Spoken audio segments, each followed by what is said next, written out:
Good morning to everybody. This is Stefano, Mazarin Geopolitics channel from Italy. Today we have a special guest directly from Moscow, Andrei Kolesnikov, that is a senior fellow and chair at Carnegie Endowment for International Peace. And so I will give immediately the stand to him. If you have any type of question, please put it in the comments or in the chat, and I will select and moderate them after the speech of our guest. I remind to you, if you like our content, to subscribe to the channel and to put like to the video. And I hope that all the speech and the content that we are giving to you, it's appreciated. So thank you, Andrei, to be with us, and I will give you immediately the stand for your speech. Thank you. Yes, thanks so much for the invitation. Yes, I'm really working with Carnegie. There was Carnegie Moscow Center, which worked since 1994, but now it is liquidated by the authorities in new circumstances. But I'm still working with this institution, being a senior fellow, concentrating on different questions of primarily domestic policy in Russia, which is quite close to the foreign policy, because in the authoritarian state, this is nearly the same. So I'll divide my contribution maybe to three parts. Let's say public sentiments, which is quite important because frequently asked question is why Russians do not create rebellion against Putin. Then maybe I'll describe ideological foundations of this regime, and after that maybe I'll try to characterize the regime as such. What kind of regime Putin has built. So speaking about people, which is important, Russia is split. There are very different views on the military operation, despite the fact that sociologically, generally speaking, really nearly 80% are supporting operation but people are doing it in a very, very different way. This is not a total consolidation. The opinions are polarized, and being polarized, these opinions are becoming radicalized. If you'll take the statements of the supporter of Putin, you will see how radical they are, how they use hate speech. But the same story with non-supporters of Putin and people who are against this disaster.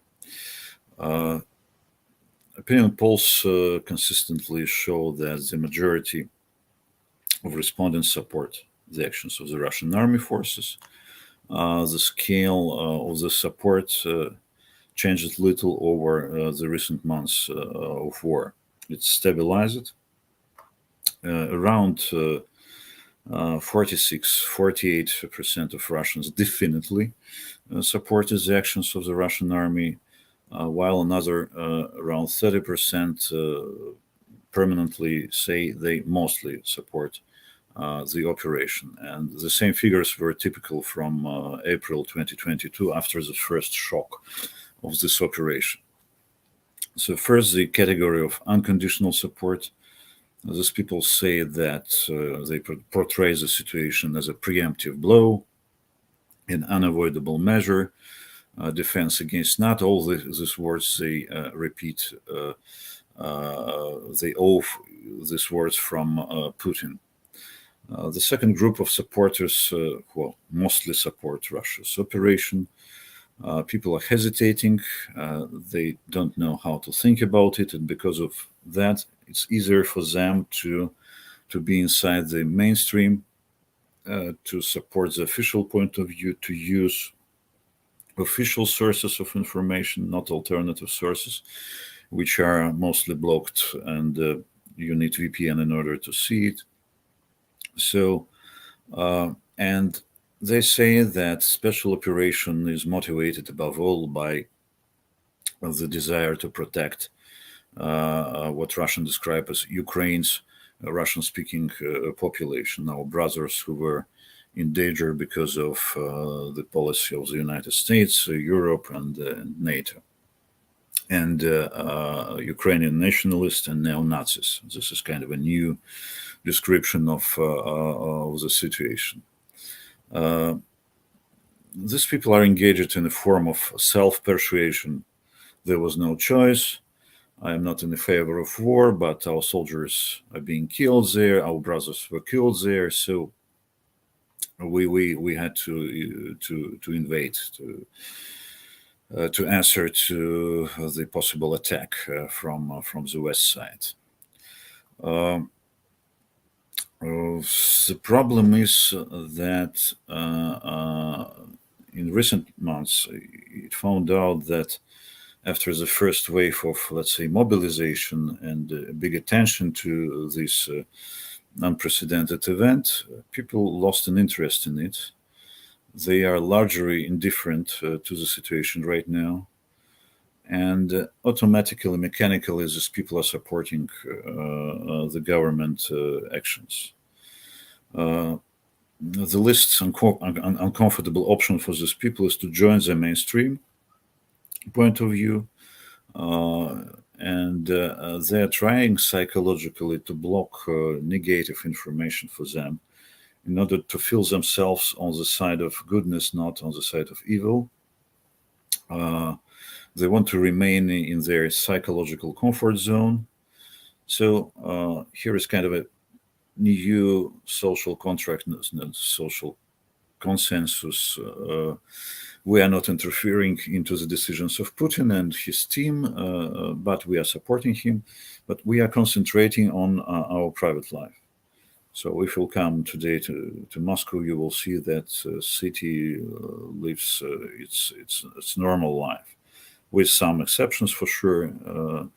Sanctions are working to some extent, but nevertheless, this is a normal life, as if war is somewhere in a distant territories and we are not participating in it at all. And because of that, we see a lot of people who are sitting nearby a TV screen, and they name it sofa or couch troops. People are supporting, people are following horrible Kremlin talk shows on TV, but at the same time, they don't want to go to the trenches. They don't want to be involved in military actions. And because of that, it was a smart step from Putin's side not to announce general military mobilization. There were a lot of rumors about it. But maybe Kremlin understood that it could provoke real discontent, because all those people, they really don't want to fight really in the military fields. So we can describe the situation in terms of political science as a, let's say, status quo bias.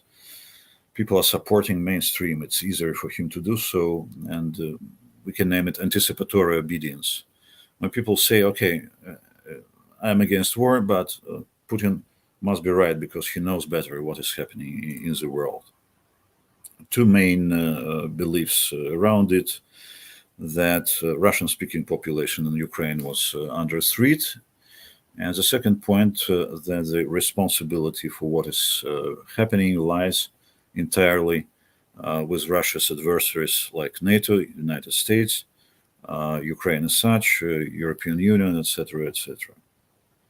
And nothing new in it, but now we are witnessing the peak of these sentiments, the peak of this, let's say, support of the authoritarian regime and support of war as a part of this authoritarian regime. So, and very, very small percentage of respondents is ready to blame the Russian side in all these problems and dragging into war. The next group of people is people who are against the war. Around 17, 18, 20% of Russians respondents say they do not agree with Russia's actions in Ukraine. They name this special operation as Russian aggression and as a real war. They are more likely to be young residents of Moscow or other large cities and consumers of news from the internet. But we must understand that even in these groups, the majority also support the special operation. One more point, the amount of dissenters now is bigger than it was in the year 2014 when Putin annexed Crimea, maybe because of the fact that it was a peaceful annexation. Now we see the disaster, we see the contraction of the economic indicators, but it is generally unpleasant. In that sense, people who were against Putin, who were pro-Western, who supported modernization of Russia, they are against this special military operation. But at the same time, because of harsh suppression of protests, new legislation, some trials which indicated that regime is ready to be very cruel, a lot of arrests. Because of that, the protest movement is not so visible, and only 10% of the respondents say that they are prepared to attend any kind of protest. Important point in that sense, sources of information.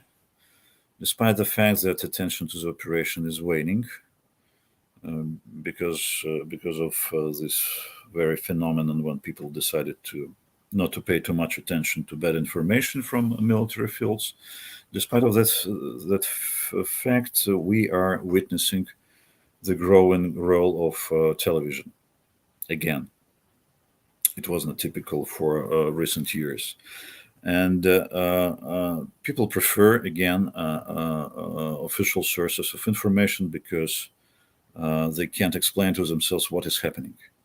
Even the supporters of Putin feel shock, feel fear, but it's easier to them to accept official information.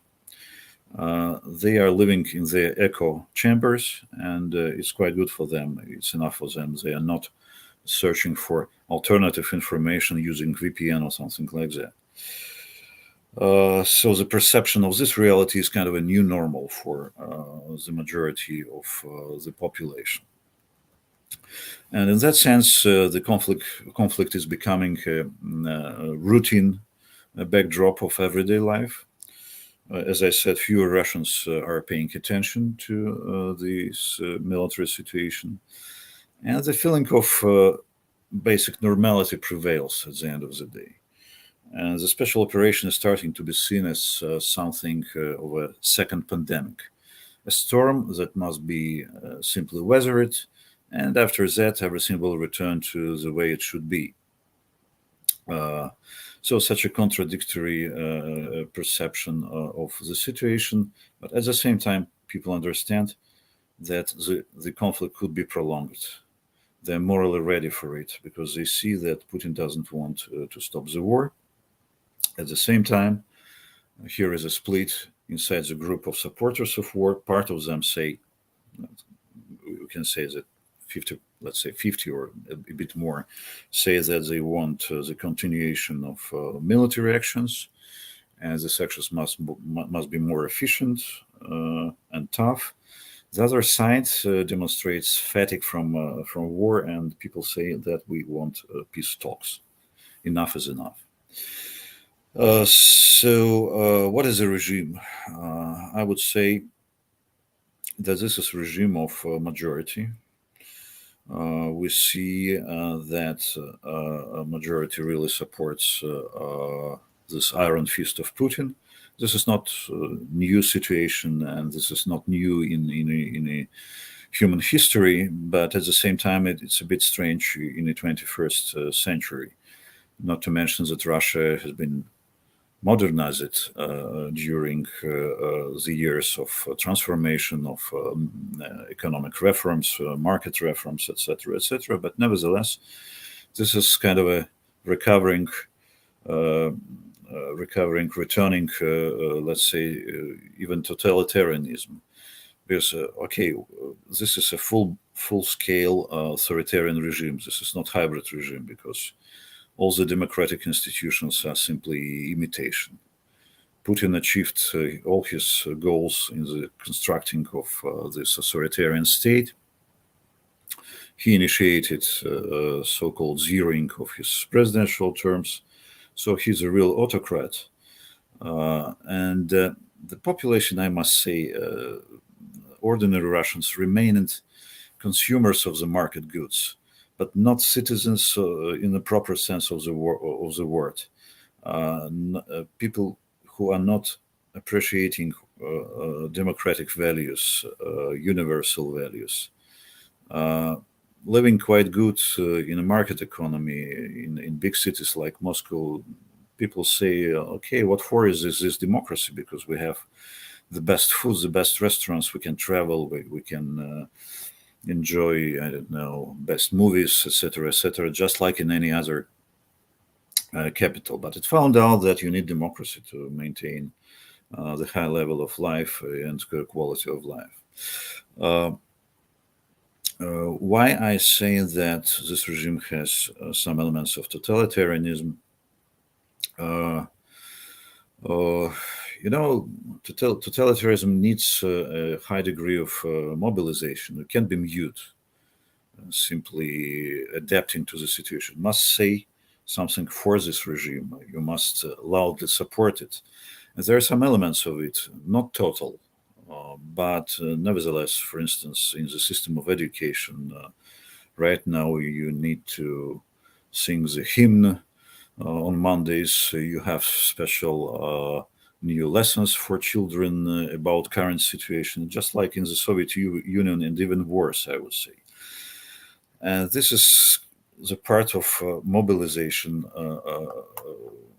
Not to mention that Putin said at the very beginning of the operation that he will greet the, let's say, self-search of self-purge of the society, that there are national traitors and fifth column inside the regime. So in that sense, he made a comment to people who are ready to write denunciations. And now we have a wave of denunciations.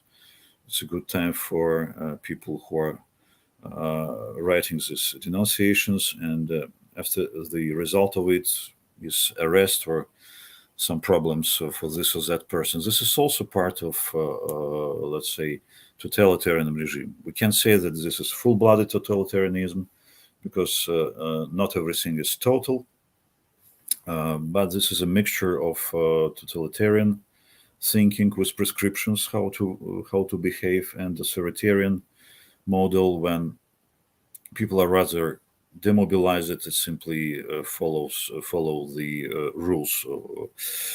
And I would say that Putin combined quite good mobilization and demobilization during this war. First of all, he mobilized people, mobilized them for rally around the flag, around the president.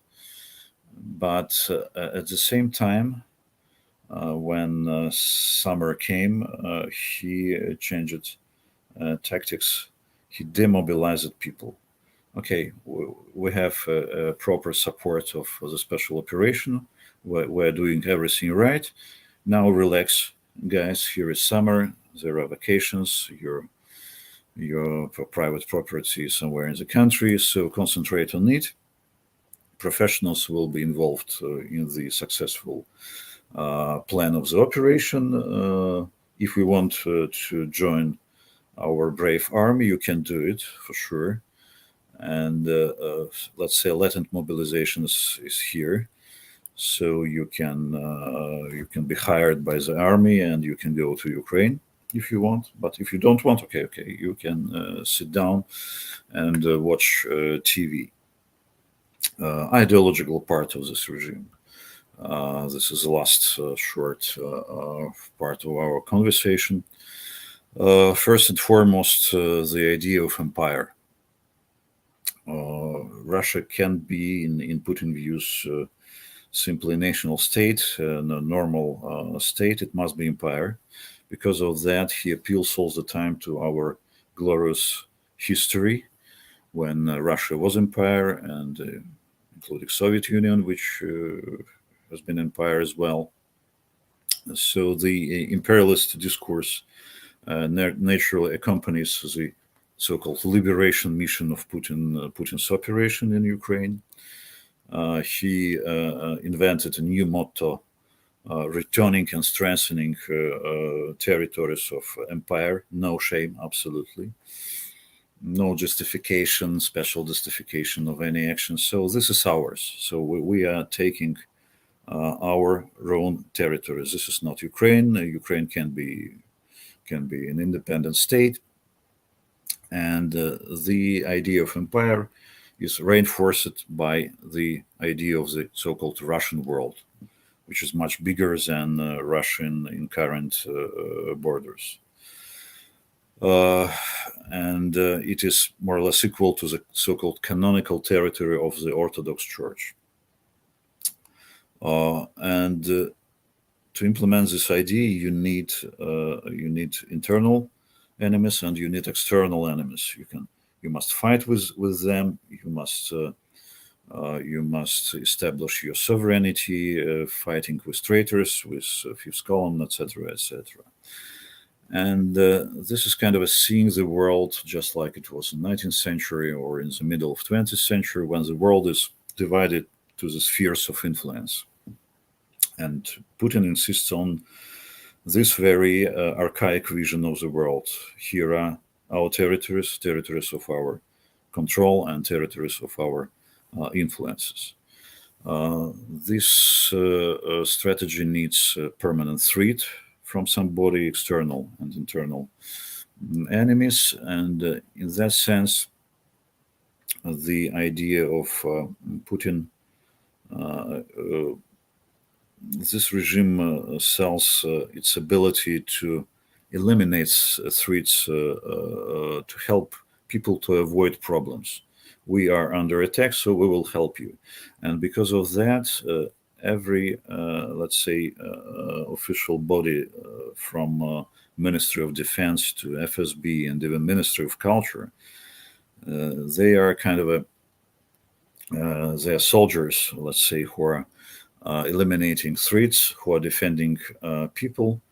And the battlefield is not only military. For instance, culture is also a very important battlefield for this regime, which is permanently in a kind of a defensive mode. This is negative consolidation. We have enemies, and we must defend our sovereignty and our borders, our culture, using at the same time violence to people who do not agree with us.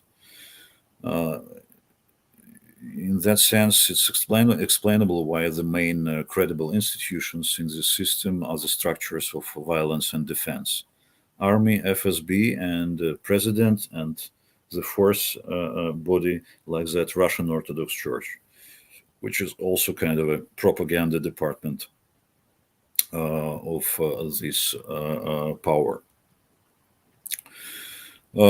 So the conclusion. In essence, what happened was the peak of the collapse of the Soviet Empire. The collapse did not end in December 1991, but had just begun, and we are witnessing the continuation of this process. And Putin is trying to recreate this empire, and this recreation is quite bloody. He is implementing his own ideology, his personal vision of the world. And we are witnessing now the culmination of the catastrophe of the collapse of the empire. And agonizing this empire is trying to deliver the last terrible blow to the world. So I will stop myself here in order to maybe to talk a little bit on these issues. Perfect. Thank you a lot, Andrei, for your speech. I have like a lot of questions, so let's start. Some questions collected in advance and some from the public. I will start from one from the public. Okay, from Kitter Charles. Questions: What is Russia's reaction to how majority of the world has chosen not to take a side in this war? Was it expected, seeing as Putin exploited the West blind spot in its hypocrisy?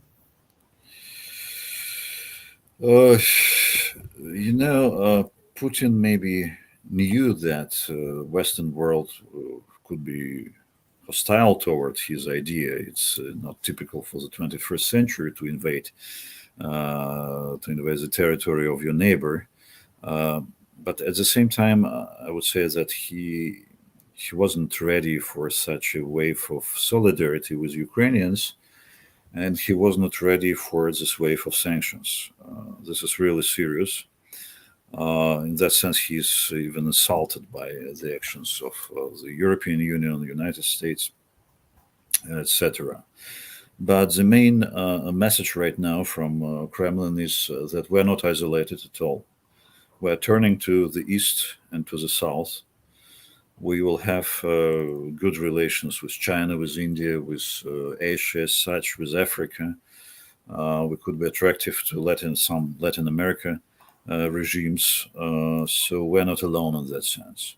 Partly this is true despite the fact that the majority of members of the United Nations accused Putin in the violation of the international law.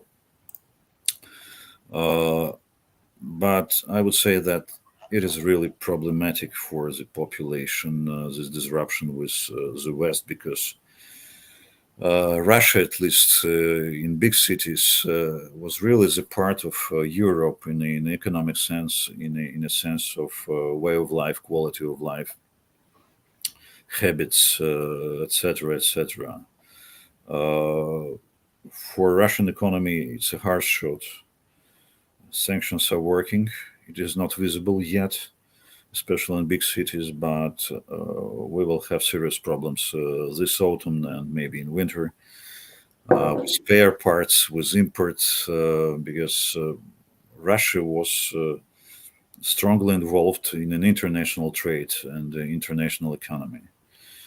But I would say this is a long-term disruption with the West. This is ideologically and practically important to Putin to disrupt. It was not in his plan, but now when he understood that the disruption could be total and the West really is leaving Russia, especially Western businesses and sanctions, this is really serious. He's ready to this disruption, to disconnect Russia from the Western world in all possible senses, despite the fact that there will be very serious consequences of this disruption. Some economists try to explain him that the consequences could be catastrophic, but Putin is really obsessed by the idea of I don't know what, making Russia great again, and using for this such a tool as invasion into Ukraine. Again, imperialistic idea is the main message to the population, and population is ready to adapt, at least right now. But nobody knows what will happen in a few months when the economic crisis will come. If I can put another question, still in economy, like could the Shanghai Cooperation Organization format and the trade alliance with China be an alternative to the trade with Europe? Does Russia want to orient itself to the Eastern market? The East can't substitute totally the Western market for Russia and Western production, import from the West. Yes, Russia will have to turn to make a pivot to the East, but the cost could be high. Chinese production is not of a high quality in all the spheres, in all the possible industries, and it is much more expensive. This is a problem.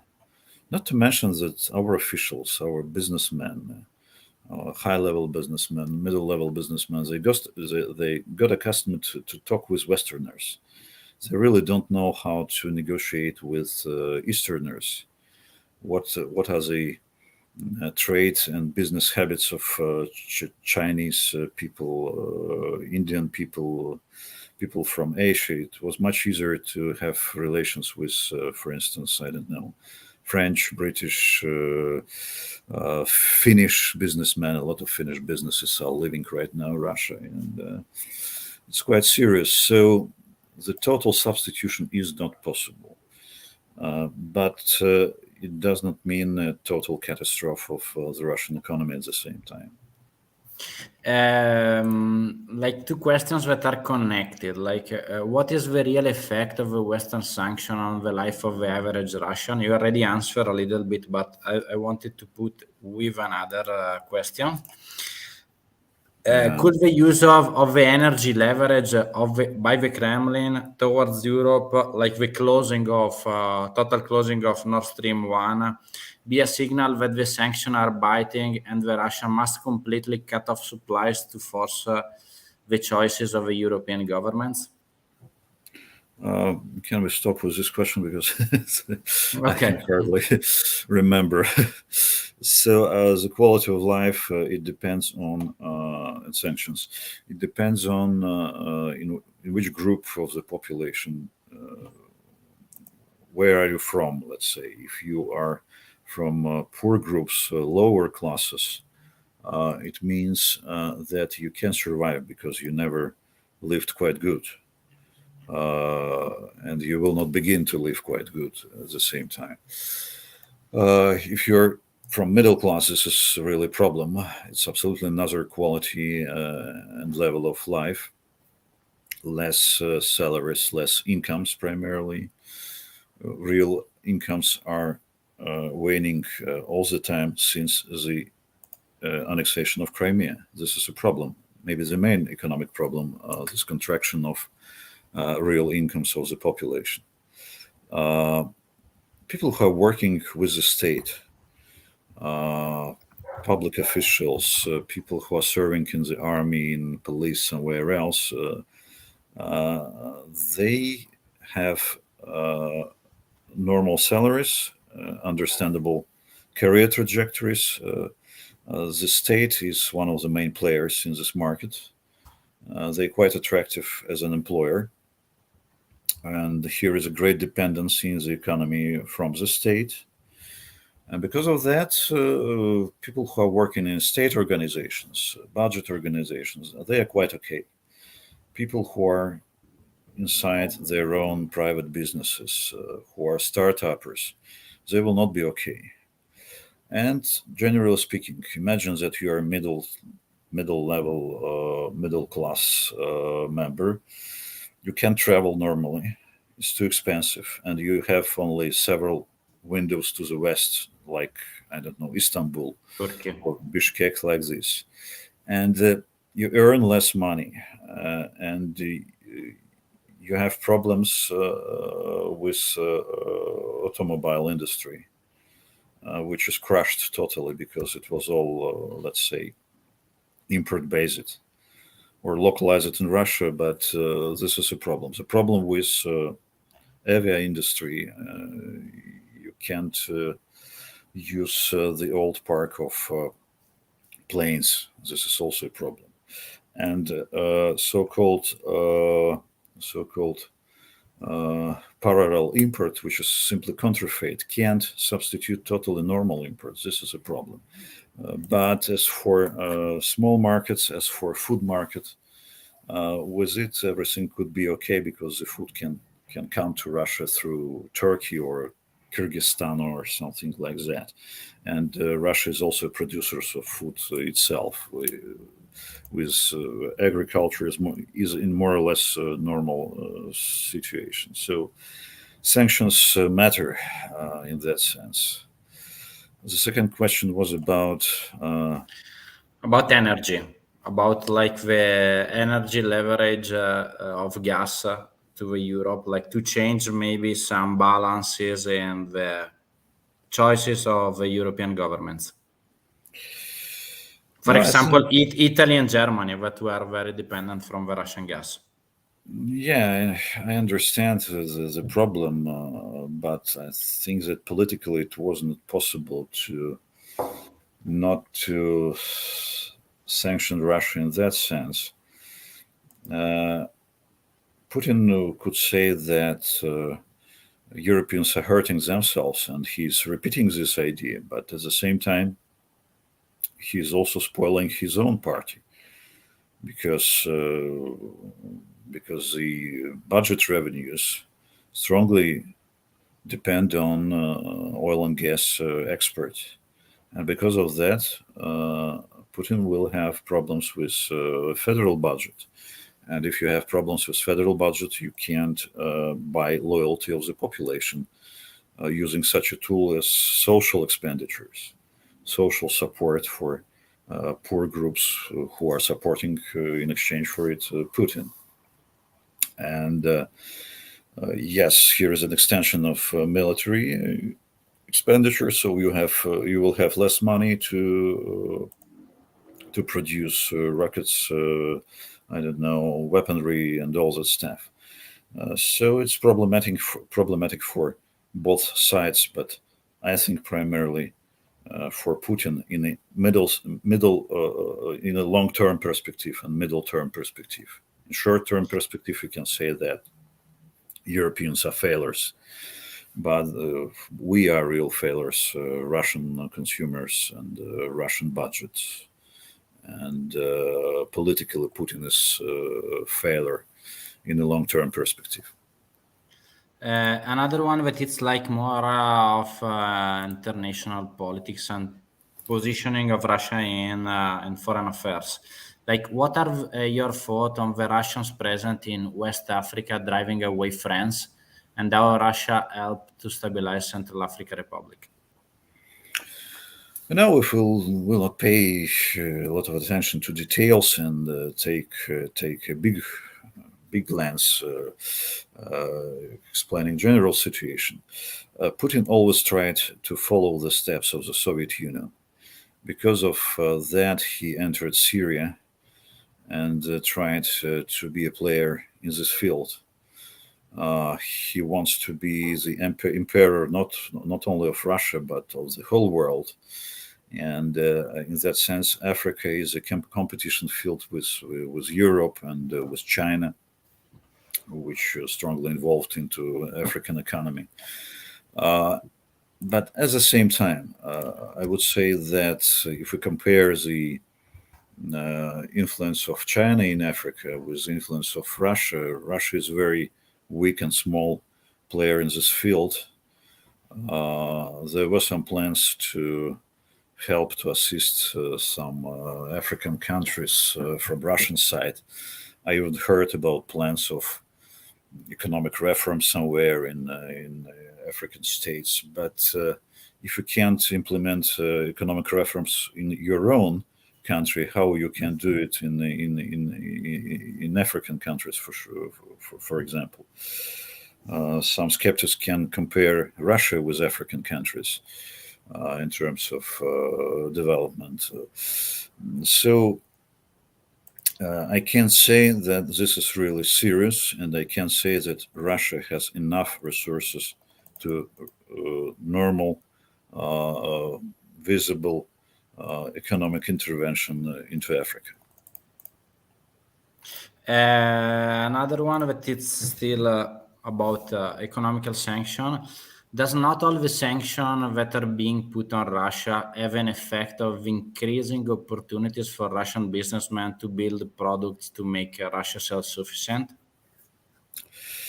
I think it's impossible to be self-sufficient in a modern world.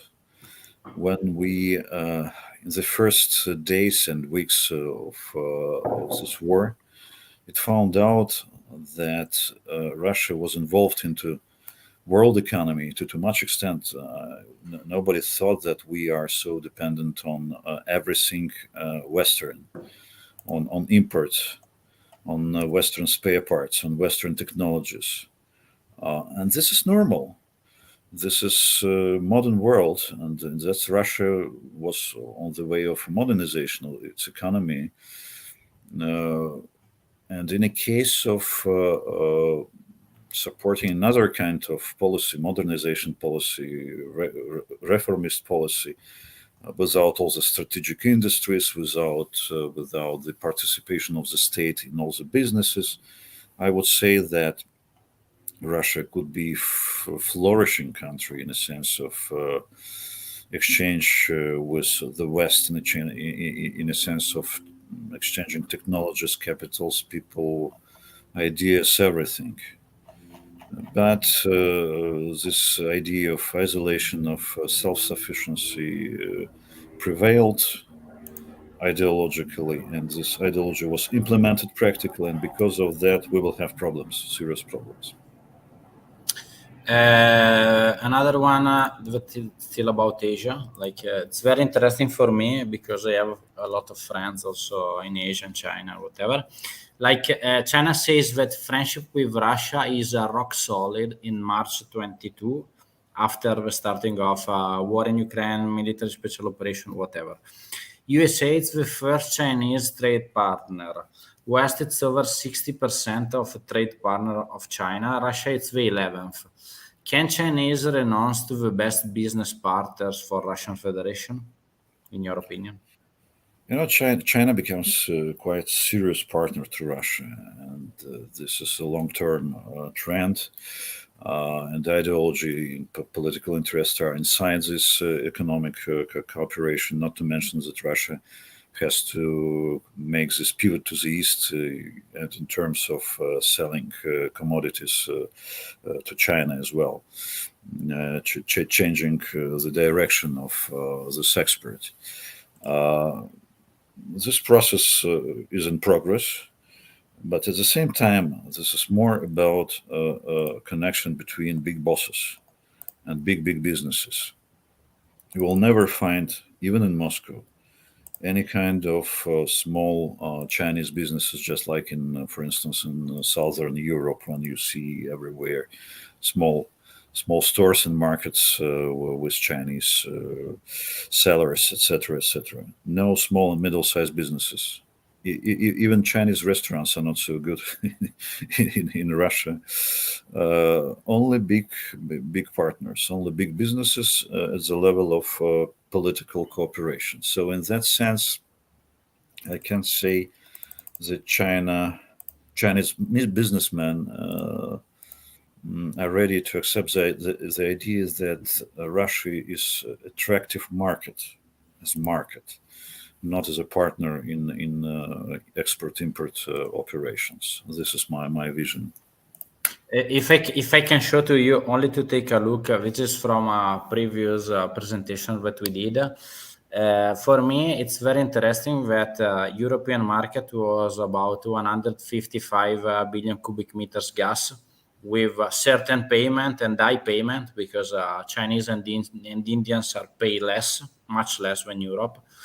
And if we see, like for us, the alternatives of the import, it's mainly LNG from Qatar, US, or directly Norway and Africa or Azerbaijan. This is why, for example, Italy it's in a much better situation, in my opinion, instead of Germany, because Germany is completely tied up to Russia for the furniture. Italy now it's less than 15%. But the main problem for me, it's like, let's say, alternative for Russia. it could be like the market of China, but one pipeline is not made in one day. So at the moment, the difference of export between before March to Europe and to China, it's 1/10. So Chinese, it's take, and to export oil and gas to Asia, it's much more expensive than to export to Europe. There is a lot of profit less because there is no infrastructure, maybe in 10 years, but not in 2-3 years. So this was like only like to complete your answer in my point of view. Another about today, that there was like the Vladivostok conference now, and Putin declaration said like Russia has not started combat action, but is trying to put an end to them. Like, how can this phrase could be interpreted from a Russian point of view? It's a typical statement of Russian officials from Putin to Lavrov. How can you describe the real invasion like this? It means that he thinks in terms of this so-called Ruski Mir, Russian world. So we are returning territories. We are defending our former territories, which were, let's say, occupied in an unjust way by Ukraine. Again, it's all about Putin's ideology that Ukraine can be a sovereign state and was not this kind of sovereign state. But at the same time, maybe he intuitively understands, as Zbigniew Brzezinski said in 1980s or 1990s, that without Ukraine, the Soviet Union can be an empire when it was a disruption. So, and Putin, I think, is a great supporter of this idea that Russian empire, which he is constructing, can't be an empire without Ukraine. But this is Russian territory. Because of that, he insists on that we are a united nation. Ukrainians, they are Russians. Ukrainian language, this is kind of a dialect of Russian language, not more. And in that sense, we can simply take our own assets, territorial assets, etc., etc. Maybe he sincerely believed in this idea because really they thought that Ukrainians will greet Russian troops when they will come into Ukrainian cities. In that sense, creating this war, Putin created at the same time Ukrainian identity. It became much more strong after the invasion because of this defensive mode of Ukraine and Ukrainian population. So don't pay attention to this. Okay, perfect. But it's the same declaration also today, like returns to attack Western sanction, short-sighted and harmful to the whole world, not like to Russia, but it's only like to put for the panel. And this is something that it's more interesting for me because I'm talking from Italy.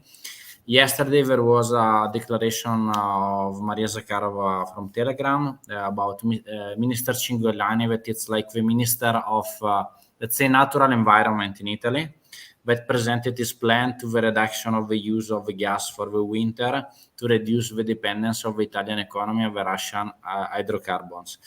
Is it clear that this plan, this is declaration of Maria Zakharova, is it clear that this plan is imposed by Rome, by Brussels and Washington?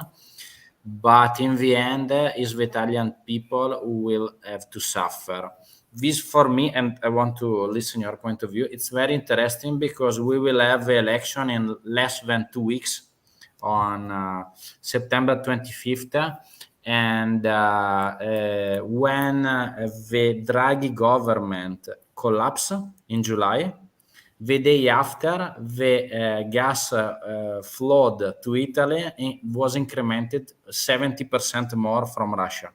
So it's very interesting, this leverage of the use of the gas to, let's say, influence the internal policy and politics in the European governments. What is your point of view? I don't think that Italian people will suffer for a long time, despite the fact that, as I understand, there will be problems, and to some extent, Putin really provoked these problems, and he wanted it. He always wanted split in Europe. He was waiting for the victory of far rightist populist parties in Italy, in Germany, in France for sure. He has accepted Marine Le Pen in Kremlin. It was an indicator of his preferable political persons. So they are trying to playing on this topic, and some new illusions about the split of Europe are recreating right now, I think. But if we will see the source of the problem was Russian invasion, not the behavior of the West, not the policy of sanctions, because it was inevitable. He provoked the war, not Western countries, not European countries. I'm collecting the last question from the public. But I tell you mine that I collected in advance. I received a lot of, let's say, slides from my friends and connection, people that I know in Russia, whatever. There was like this map that was before the conflict a little bit. So, and it was interesting for me that, let's say, Novorossiya map was arriving to the Bessarabia and including Transnistria and the southern part of Moldova, but not Moldova. And this other was interesting about for people that who don't read Cyrillic, it's like citizenship of first level, second level, third level. And the southern part of Ukraine was identified at the same part till Transnistria. So the question is, what could be the way out for both sides, like an exit strategy, Ukraine and Russian Federation in the Ukrainian conflict? Like, to be more precise, what can they give up in the peace negotiation table when the time is right? Yes, it's natural and very good question. But for the moment, any kind of peace talks is impossible, because after all these atrocities, Ukrainian side is not ready to peace negotiations without any kind of ground for it. In the case if Putin will implement the idea of referendums in the Kherson and Zaporozhye regions, it will be the last drop. And after that, any kind of negotiations couldn't be possible. I would say that in April, when there was a first and the only round of negotiations in Istanbul, it was the only realistic approach when there's a discussion around Donbass and discussion around Crimea. This is something for the future, but Russian troops must leave any kind of another occupied territories. But now the idea of Putin is to occupy as much as he can take, and this is the main problem for possible peace talks. Again, they are impossible right now in the framework of this approach. So if two sides could return to the same ground as it was in April, some realistic peace negotiations could be possible.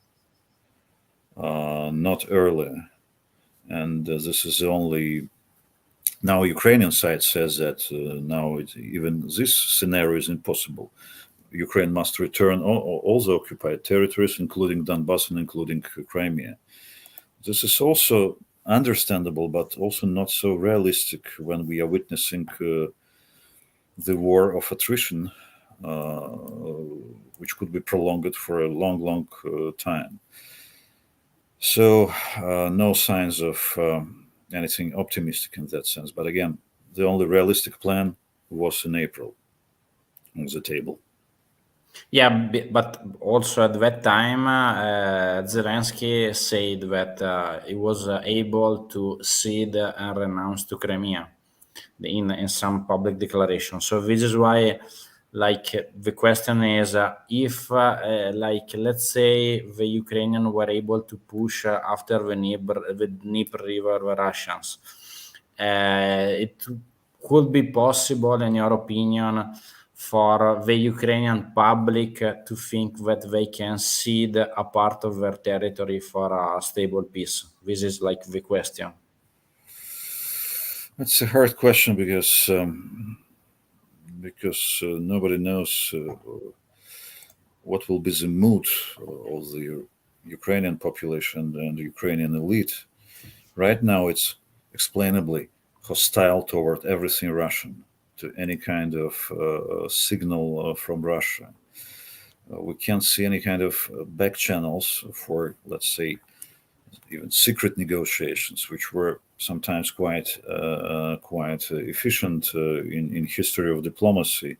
Let's take an example of Stalin's winter war with Finland. They stopped it. There are a lot of similarities between winter war and Ukrainian war, but there was a goodwill from both sides to finish this war, and Finland was ready for some territorial concessions. Karelia, no?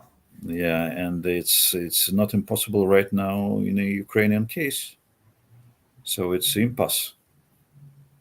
So, final question, and then we will go to the conclusion. Like, do you think that the real, let's say, peace treaty could be between Ukraine and Russia, or it's still involved, like, big the USA willing to, like, continue the let's say, the support to Ukraine and the conflict?